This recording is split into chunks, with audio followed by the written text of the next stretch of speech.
자, 이런 일들이 벌어졌네요. 네, 이런 일들이. 예, 바로 이런 일들이 벌어지는데 이것이 무엇이다? 네. 이모군란과 갑신정변이 벌어져요. 이모군란과 갑신정변. 자, 이게 왜 벌어진지 설명드릴게요. 자, 먼저 이모군란이 벌어집니다. 자, 그런 통미기마문 중심의 그 개화정책이 추진되는 과정 속에서 이모년의 군인들이 난을 일으킨 거야. 왜일까요? 여러분 이거 꼭 배워야 돼? 알아야 돼? 내가 설명해야 돼? 이유를 모르겠어? 야, 너 정리해고 당했어. 기분 좋아 안 좋아? 안 좋지. 들고 일할 수밖에 없는 거야. 맞습니다. 통리기무암이 별기군, 신식군대 만들면서 오군영을 이영으로 축소시켰잖아요. 이 과정에서 정리해고 당했잖아요. 게다가 월급도 남아있는 군인들 월급도 잘 안 줘. 별기군 막 준단 말이야. 당연히 남아있는 직업군인들, 잘린 직업군인들이 열받아 들고 일어나겠죠. 이게 바로 이모군란이다. 군식군에 대한 차별. 네, 이렇게 나오면서 흥선대원군을 다시 모시라. 왜냐면 흥선대원군이 물러나고 고종의 친정이 시작되면서 개화정책 통리기무암은 중심의 이 개화정책 추진되고 있는 거 아니야.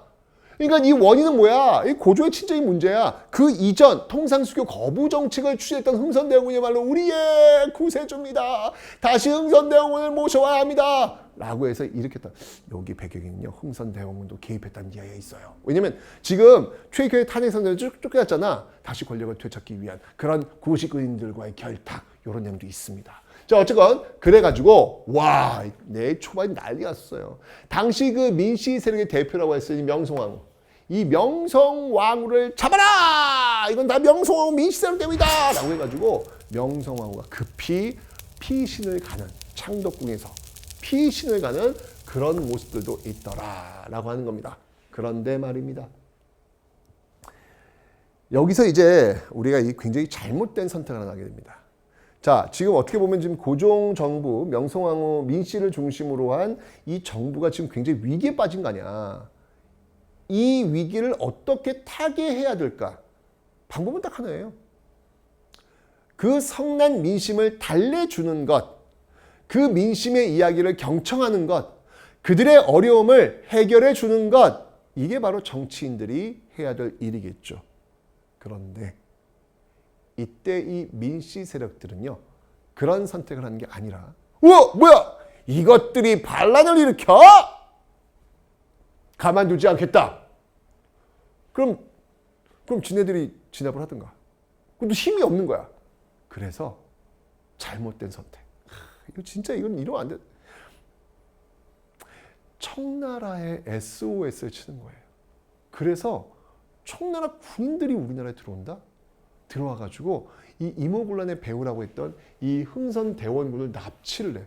아니 중국인들이 왜 와가지고 우리나라 정치인을 납치하는데 흥선대원이 잘했건 못했건 그건 우리가 해결을 해야지. 왜 중국이 와가지고 우리나라 정치인들을 데려가?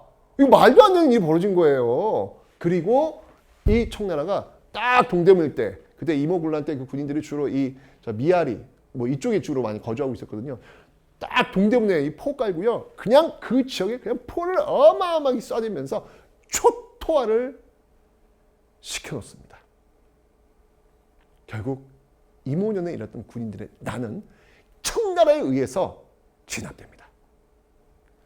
네, 여러분들 외교에는요 반드시 영수증이 첨부가 됩니다. 여러분들 우리의 우방, 우리의 혈맹, 우리의 동맹 이건 그저 외교적 아젠다일 뿐이에요.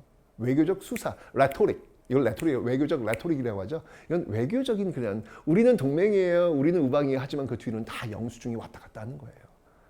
나라와 나라 사이 여러분들 영원한 혈맹, 진짜 친구 이런 거 존재하지 기대도 하지 마. 그런 거 없어. 보세요. 코로나 터졌을 때 마스크 야 그 중간에 막 뺏어가고 난리도 아니었잖아. 그런 거 없어요. 당연히 청나라가 영수증 내밉니다. 자, 내정 간섭이 엄청나게 강화됐고요. 지금 청나라 군인들이 들어왔잖아요, 지금. 그죠? 엄청 강화됐고요. 영수증 들어왔을 그 영수증이 뭐냐면 바로 이겁니다. 초청 상민 수립 무역 장정. 쉽게 얘기하면 청나라 상인들이 마음껏 장사할 수 있도록 길을 열어달라라는 영수증이 딱 온 거예요. 결국 청나라 상인들의 내지 무역이 허용됩니다. 무슨 소리야? 강화도 조약 때 일본 상인들 내지 무역 금지했잖아. 그 항구 안에서만 무역할 수 있도록 했잖아. 근데 이거 뭐야? 그걸 열어버린 거예요. 청나라 상인들한테. 이걸 열어준 거야. 그래, 이게 영수증이라니까. 근데 여러분 보세요. 청나라 상인 열어주면 다른 나라들 가만히 있겠냐고. 뭐야? 왜 청만 열어줘? 왜 우린 차별하는데? 이거 나올 거 뻔한 거 아니겠습니까? 그럼 앞으로 이제 내지 무역은 열릴 수밖에 없을 것이고 외국 상인들이 들어와가지고 엄청나게 물건을 팔아대겠구나. 이게 그림이 그려져야지. 그죠? 당시 집권 세력들은 엄청난 실수를 범한 겁니다. 외국 세력을 아니 지들 스스로 지킬 힘도 없어? 그럼 그만둬야지. 얼마나 이게 얼마나 이게 무능한 화딱지나. 자, 그리고요. 이 임오군란 과정 속에서 아까 여러분들 그 별기군과의 차별 속에서 이 군인들이 열받았다 그랬잖아요. 그죠? 근데 그 별기군을 가르치고 있는 게 일본 교관 아니야. 그지? 그래서 이 99인들이 열받아가지고요. 일본 공사관을 또 공격을 하거든요. 그러니까 일본 공사관이 막 놀래가지고 막 도망가요. 도망가지 않으면 죽을 수 있으니까. 어디가 도망가면 제물포 가요. 제물포 어디? 인천이야. 여기가 도망간다고요. 그래서 거기서 일본이 이거 딱 진압된 다음에 너희들 왜 우리 이거 신변 위협을 해? 우리 체벌권 있는 사람들인데 이거 어떻게 보장해? 라고 해가지고 제물포 조약을 체결해요. 일본이 뭐라 하냐면 너희들 우리 목숨을 지켜주지 않았어. 그러면 우리가 스스로 지킬게. 라고 해서 일본 군대를 끌고 들어와요. 뭐야? 임오군란 때 청나라 군대 들어왔잖아. 근데 제물포 조약을 통해 가지고 또 일본 군대 들어오네? 뭐야? 우리나라에 지금 청나라 군대 들어오고 일본 군대 들어온 거야. 이런 말도 안 되는 상황이 벌어진 거예요. 아니 왜 우리나라에 외국 군대 들어오는데? 이건 정말 자주적 모습이 아니거든요. 외국 군대 우리나라는 자주국방 우리가 지켜야지. 그게 정상이지. 우리나라 국방을 외국 군대가 지켜주는 게 정상이냐? 게다가 2개의 나라나 들어와요. 일본 군대 주둔. 결국 이 제물포 조약을 계기로 해서 외국 군대가 주둔하는 그런 계기가 되었더라라는 겁니다. X판이야. 이쯤 되면 거의 X판이야 지금. 그죠? 난리가 난 거예요. 자, 이렇게 청의 내정 간섭이 되는 이 모습을 보면서 이 피 끓는 청춘들, 청춘들이 또 이게 피가 끓지 않니? 이게 뭐야? 청의 내정 간섭이 가거든. 이건 아니지. 라고 해서 100여 년 전 신세대들 김옥균, 박영효, 서광범, 서재필, 홍영식 이들의 평균 연령 20대 진짜 20대 청춘들이 들고 일어나게 되는 겁니다. 이건 아니지! 그래서 일어나는 게 바로 이 갑신정변이더라라는 거예요. 자, 이 갑신정변 배경은요. 네. 일단 청의 내정 간섭이야. 아니 청나라 니네들이 뭔데 여기 와가지고 내정 간섭하는 거야? 게다가 급진계파 이 20대 청춘들이 흥선대원군 좋아하진 않습니다. 좋아하건 좋아하지 않건 간에 아니 니네들이 뭔데 우리나라 정치인을 끌고 가? 납치를 해? 불만이 있는 거예요. 예? 그러면서 들고 일어나는데 요때 요 배경이 뭐였냐면 당시 그 임오군란이 단행되면서 그 청나라의 내정 간섭이 강화된다 그랬잖아요. 그죠? 이때 그 멜렌도르프 이 독일인이에요. 독일인입니다. 독일인 여러분 앞에 한번 봤었죠? 흥선대원군 때. 오페르트. 또 독일인이 온 거예요. 멜렌도르프가 우리나라의 그 청나라가 이제 보내요. 멜렌도르프가 외국인을 보내요. 그래서 이게 경제 이런 걸 담당하도록 했는데 당시 이 어떤 그 개화 정책 추진 과정 속에서 돈이 필요했던 거예요. 돈이 필요하니까 이 멜렌도르프는 어떤 방식으로 이 돈을 해결하려고 했냐면 돈을 찍어내려고 합니다. 왜 경복궁 중건할 때 흥선대원군이 당백전 돈 찍어내잖아요. 돈이 없으면 돈을 찍어내고 싶은 그런 마음이 있거든. 그러자 이 급진계파가 반대하는 거예요. 아니 흥선대원군 경복궁 중건할 때 당백전에 그 피해를 못 봤단 말이야. 이것도 물가 올라가고 인플레이션 올 텐데 안 돼. 우리가 외국에 가서 돈을 빌려올게.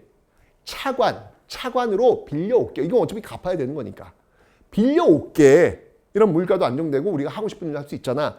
라고 해서 이 김옥균이 일본에 가서 차관을 빌려 오려고 그래요. 여러분 급진개혁파는 친일적 사람들이라고 그랬잖아요. 그죠? 그래서 일본 가서 빌려 오려고 그래요. 그런데 실패합니다. 뭐야. 떵뚱대고 갔었는데 결국 실패한 거예요. 그러니까 이 급진파의 어떤 정적 위기. 뭐야 얘네들. 빌려온다면서 아무것도 못하네. 이런 어떤 위기. 근데 요때 이 베트남에서 청나라와 프랑스가 한판 분대. 이모군란 때 왜 청나라 군대 들어왔다 그랬죠? 그 군대 병력 일부가 베트남 쪽으로 빠집니다. 자, 지금 친청 세력들이 지금 좀 쪼그라들 수 있는 상황이지 않습니까? 그죠? 그래서 바로 이 급진개혁파가 기회는 이때다. 라고 해서 일본 측의 군사 병력을 요청받아가지고, 이쪽은 친일족이니까 받아가지고 들고 일어난 사건. 이 우정총국, 우리나라 최초의 우체국이라고 보시면 돼요. 우편업무를 관장하는 곳인데요. 이 우정총국 그 테이프 딱 자를 때 있을 거 아니야. 오픈하는 식. 거기를 계기로 해가지고 급진개혁파가 일종의 쿠데타를 일으킨 겁니다. 이 우정총국에 있었던 그 민씨 세력들을 죽여나가면서 새로운 세상을 꿈꾸겠다고 일어난 거예요. 이게 바로 갑신정변이 되는 것이죠. 자, 이러면서 여러분들 이 고종이 고종과 명성황후가 막 그냥 난리도 아니었어요. 근데 이 과정 속에서 이 창덕궁을 접수를 하게 되는데, 자, 문제는 뭐냐면 이때 이 급진개혁파가 주장했던 개혁 정강이 있어요. 그 개혁적이 뭔가 한번 봅시다. 먼저 정치. 그러니까 이 사람들은 제가 친일이라고 했잖아. 그죠? 친일 모델로 하죠. 메이지 유신 모델로 한다며. 그죠? 그러니까 메이지 유신에 있는 그걸 그대로 가져오는 거예요. 메이지 유신이 뭐야? 일왕. 그들은 이제 천황이라고 하잖아. 그 일왕은 있는 거야. 하지만 법에 의해서 움직이는 거죠. 이걸 입헌군주제라고 합니다. 입헌군주제. 군주 임금은 있어. 하지만 임금이 곧 법은 아니야. 전제군주제가 아니야. 전제군주제는 임금이 곧 법일 수 있잖아. 조선시대 같은 경우 이거 아니야. 이거 아니야. 법에 의해서, 헌법에 의해서 이 군주 역시 제약받는 겁니다. 헌법이 더 위가 되는 것이지. 그래서 입헌군주제를 지향이야. 이때 뭐 주장은 아니고 지향하는 어떤 그런 모습들. 자, 이 우정총국 계기를 해가지고 만들었던 이 14개조 개혁안. 이게 최초의 근대적 정치개혁이라고 보면 돼요. 자, 어떤 내용들이 있는지 볼게요. 정치는 입헌군주제고요. 경제로 본다면요. 재정의 일원화. 자, 무슨 말이냐면 국가 재정이 있어. 근데 이전까지 전제군주제 조선에서는 국가가 쓰는 돈이 따로 있고 왕이 쓰는 돈이 따로 있어. 지금은 여러분들 대통령도 대통령 이 쓰는 그 돈들 있잖아요. 그거 다 감사받아요. 이건 국가 돈이니까 당연히 국가에서 주는 대통령의 어떤 여비나 이런 것들을 감사해야 된다고요. 감사. 감사합니다. 땡큐가 아니라 난 너희들 문해력 때문에 조사해야 된다는 얘기야. 어디다 돈을 썼는지 조사해야 된다는 이야기야. 그러니까 이건 지금 재정이 일원화되어 있다는 얘기죠. 그런데 이 당시에는 이게 분리되어 있었거든. 그러니까 왕이 돈을 뭘 쓰는지 몰라. 국가 세금인데 이거를. 근데 어떻게 쓰는지 모른다고. 이게 말이 안 되잖아요. 이거를 하나로 통일을 하자. 어디서? 호조에서. 호조는 이제 경제 담당하는 곳이니까 호조에서 하나로 하자. 아직까지 호조예요. 의정부 6조에서 6조 유조 하나잖아. 그죠? 2호 예병 현공 호조에서. 그리고 지조법. 세금조차죠. 토지세. 쉽게 하면 토지세. 토지세 개혁. 여기 토지 분배. 토지 나눠주는 얘기 아니에요. 토지세를 좀 정리를 좀 하자라고 하는 이 지조법을 내걸고 있죠. 그리고 사회적으로 본다면요. 신분제 폐지를 주장해. 이거 너무 놀랍지 않아? 신분제 폐지. 대박 아니야? 신분제 폐지. 왜냐면 이 김옥균, 서강범, 서재필, 홍영식, 박용우 이 사람들 양반집 자제들이거든요. 근데 어떻게 보면 자기 기득권을 내려놓겠다는 거 아니야? 이거 쉬운 거 아니죠. 정말 100여 년 전 정말 피 끓는 청춘들이 꿈꾸었던 세상. 바로 신분제 없는 평등 세상을 꿈꾼 거예요. 여러분들, 그들이 꿈꾸었던 그 세상에 지금 우리가 살고 있는 겁니다. 그죠, 여러분들? 자, 어쨌건 이 개혁 정강을 주장을 합니다. 이거 엄청난 세상을 지금 만드는 거예요. 그 이전 시대와는 전혀 다른 모습을 지금 꿈꾸고 있는 거 아니겠습니까? 그런데 말입니다. 또 이모군란 때 그랬듯이 또 청나라에게 SOS. 또 청나라가 진압하러 들어옵니다. 결국 이 갑신정변은요 3일 만에 진압돼요. 창덕궁에서 교전도 벌어집니다. 창덕궁에서 교전도 벌어집니다. 이 청나라와 일본 간에, 왜냐면 이 갑진정변 세력들도, 급진계합파들도 일본의 군사력을 좀 빌려왔었거든요. 그 소수의 일본 군사력과 청나라 군사력이 붙은 거야. 창덕궁에 소규모의 전투가 벌어진 거예요. 자, 이러면서 결국 실패로 돌아가는데, 자, 그 후의 결과, 여러분들 이 결과들이 중요한 거야. 결과들이. 예. 이모군란의 결과, 조청산민 무역장려가 재물포조약이 있듯이 갑신정변의 결과, 요 텐진조약과 한성조약 요거 기억해 두세요. 시험 문제 이거 나온다. 알았죠, 여러분들? 예, 우정총 출발했고 텐진조약, 한성조약 체결했다는 거. 텐진조약이 뭐냐면 청나라 일본이 체결한 거야. 야, 이거 되게 위험한 거야. 지금 이 한반도에 이모군란을 계기로 해가지고 청나라 군대 들어왔고 일본 군대 들어왔잖아요. 재물포조약 체결했잖아. 그런데 이 한반도에 청과 일본의 군대가 같이 존재하고 있으니까 이게 언제 붙을지 모르는 거야. 실제로 갑신정변이 창도에 붙었잖아. 근데 이 소규모 전투가 자칫하면 전쟁으로도 비화될 수 있어요. 위험하단 말이에요. 그죠? 그래서 청나라 일본이 이건 좀 아닌 것 같다 라고 해서 자발적으로 그들이 우리 군대 빼자. 이러다가 우리 전쟁 벌어질 수도 있겠다. 우리 군대 빼자. 라고 해서 철수. 양국 군대가 철수할 것을 텐진조약에서 결정을 합니다. 그리고 철수를 하는데 대신 만약에 한쪽에서 또 군대를 파견하게 되면 다른 쪽에 통보하자라는 약속을 체결해요. 그런데 동학농민운동, 10년 뒤 동학농민운동 벌어지거든요. 그때 그때 또 청나라 군대 들어올 때 일본 군대도 들어오죠. 그때 결국은 청일전이 벌어지게 됩니다. 10년 뒤에. 그러니까 이 텐진 조약이 10년 뒤 청일전쟁의 도화선이 될 것이다 라는 건 요거 나중에 설명을 좀 드리겠습니다. 그리고 이 갑신정변 과정 속에서 계층민들이요, 야, 이거 일본에 빌붙어 있는 이 세력들이 이거 뭐야 라고 해가지고 막 돌을 던지고 결국 일본 공사를 불태워버리거든요. 그래서 한성조약을 체결해서 이 공사관 신축 비용, 공사관 비용을 달라 그래서 그 비용을 받는 그런 모습들이 벌어지고 있습니다. 자, 이모군란을 계기로 해가지고 그 개화정책, 통리기부화문의 그 개화정책 과정 속에서 그 희생이 되었던 그 군인들이 일으켰던 이모군란, 결국 청나라에 SOS를 보내가지고 진압되면서 청의 내정 간섭이 강화되자 이건 아니지 라고 해서 그 피 끓는 청춘들이, 그리고 양반집 자제들이, 정말 배운집 자제들이 들고 일어났던 사건이 바로 이 갑신정변이라는 거. 하지만 이 갑신정변 역시 청에 의해서 진압됐다는 사실, 이 갑신정변이야말로 소수의 엘리트들, 그 위에 있었던 그 엘리트들이 중심이 되어 세상을 바꿔보겠다고 한 거 아니야. 그런데 실패로 돌아갔어요. 위로부터의 개혁, 소수의 엘리트들이 중심이 된 위로부터의 개혁이 실패로 돌아갔어. 자, 그럼 여러분들, 위로부터의 개혁이 실패로 돌아갔으니까 남은 건 뭐가 있을까? 이제 아래로부터의 개혁이 남았네요. 그죠? 그럼 그 다음은 아래로부터의 개혁의 요구가 오게 될 것입니다. 과연 어떤 요구가 어떤 형태로 벌어지게 될지 다음 시간 넘겨주시고요. 다음 시간 여러분들 기대하시기 바랍니다.